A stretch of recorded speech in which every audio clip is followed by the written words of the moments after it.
Beginning in the winter of 1968, in the towns and hillsides around San Francisco, a killer began writing letters to newspapers, taunting police, and signing his crimes with a symbol that has never fully left American popular culture: a circle cut through by a cross.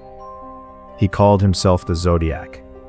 Over roughly 18 months, he shot and stabbed 7 people that police could directly connect to him, killing 5 in attacks that seemed to have no pattern except his own enjoyment of the fear they caused. He sent cryptic, taunting letters to newspapers, at least one of them written in a cipher that took over 50 years to fully break. He claimed in his own letters to have killed far more than police could ever confirm, a claim no one has ever been able to prove or disprove. And then, sometime in the mid-1970s, he simply stopped. No arrest, no trial, no confirmed identity. More than half a century later, the Zodiac Killer remains one of the most famous unsolved serial murder cases in American history. On the night of December 20th, 1968, 17-year-old David Faraday and 16-year-old Betty Lou Jensen parked on a quiet, secluded road outside Vallejo, California, on what was, by every account, an entirely ordinary first date. Sometime after 11 p.m., another car pulled up behind them. What happened next took only moments. Both teenagers were shot at close range. Faraday died at the scene. Jensen was found a short distance away, having tried to run. She died before help could reach her. There was no warning, no apparent motive, and at the time, no reason to connect it to anything else. Robbery wasn't the motive. Nothing had been taken. It was for months simply an unsolved double murder on a lonely road outside a small California town.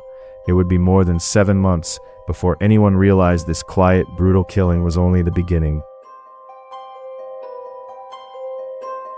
On the night of July 4th, 1969, Independence Day, 22-year-old Darlene Ferrin and her friend Michael Mageau were sitting in a parked car at Blue Rock Springs Park, just a few miles from where Faraday and Jensen had been killed 7 months earlier. A second car pulled alongside them, then left, then returned. Its driver got out, walked to their car with a flashlight and a handgun, and opened fire without a word. Both were hit multiple times. Darlene Ferrin died at the hospital. Michael Mageau, against considerable odds, survived. Less than an hour later, a man called the Vallejo Police Department. In a calm, flat voice, he told the dispatcher exactly where to find the bodies from that night's shooting. And then, almost as an afterthought, calmly took credit for the double murder on Lake Herman Road 7 months earlier, too. It was the first confirmed link between the two attacks.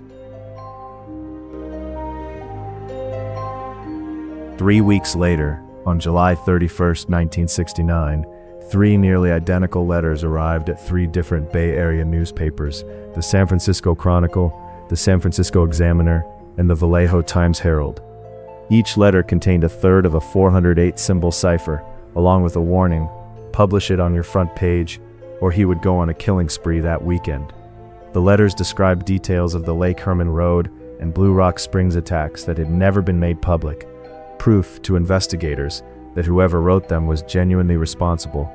The cipher itself, a chaotic grid of symbols, letters, and astrological signs, was cracked within a week, not by the FBI, not by the police, but by a California schoolteacher named Donald Hardin and his wife Betty, working the puzzle by hand at their kitchen table.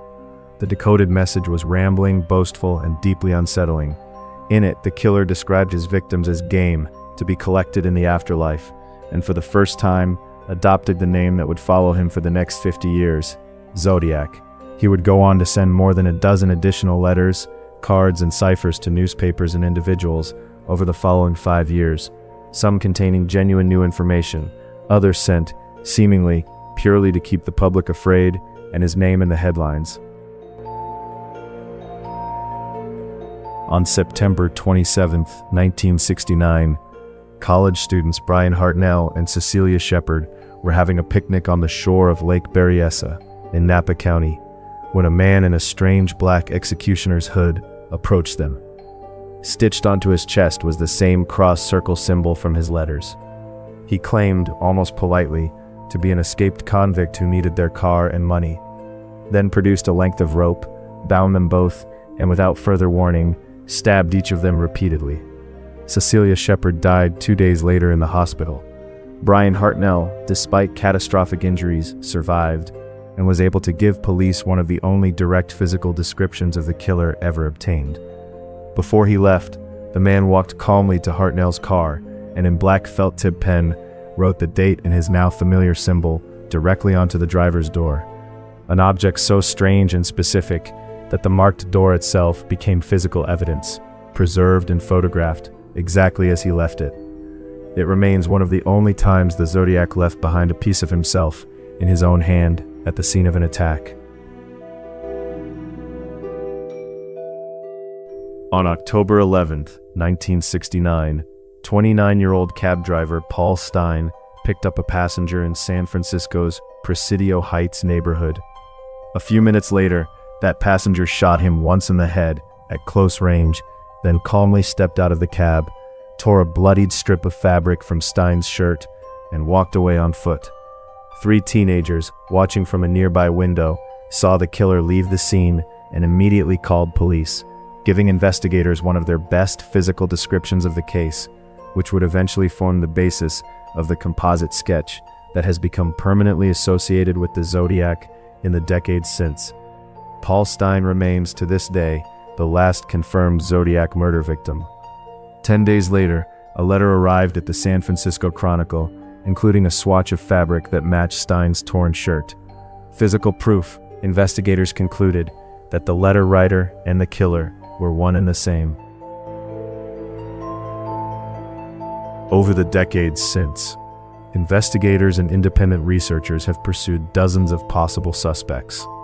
None has ever been definitively confirmed. None has ever been formally charged.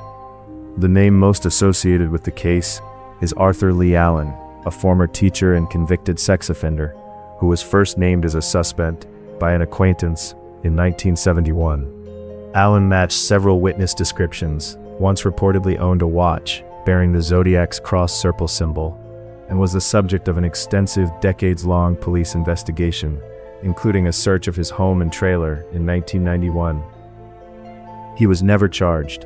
In 2002, DNA testing on saliva from one of the Zodiac letters reportedly did not match Allen's DNA profile, though the reliability and chain of custody of that specific sample has been disputed by some researchers ever since. Allen died in 1992, still formally uncharged with anything related to the case. Other names have surfaced publicly over the years: a San Francisco Chronicle employee, a Vallejo resident, several others, each with circumstantial supporters and each ultimately unproven. No DNA, fingerprint, or handwriting match has ever definitively closed the case against any of them.